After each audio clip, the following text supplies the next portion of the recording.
আচ্ছা, পরীক্ষায় যদি এই টাইপের অঙ্ক দেয়, এত বড় একটা অঙ্ক, তো সলভ করতে বসলে অনেক সময় লাগবে। তো খুব সহজ এবং খুব তাড়াতাড়ি একটা মেথড দেখিয়ে দিচ্ছি।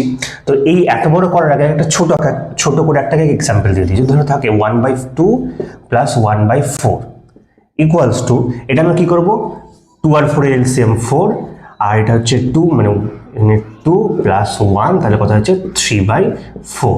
আরেকটা যদি দেখি 1/2 প্লাস 1/4 প্লাস 1/8, যদি এই সিকোয়েন্সে বাড়ে 2 4 8 এভাবে, তাহলে দেখো এটার কথা এলসিএম নিচে 8, আর এদিকে এটা হয়ে যাচ্ছে 4 প্লাস 2 প্লাস 1 মানে কত 7/8।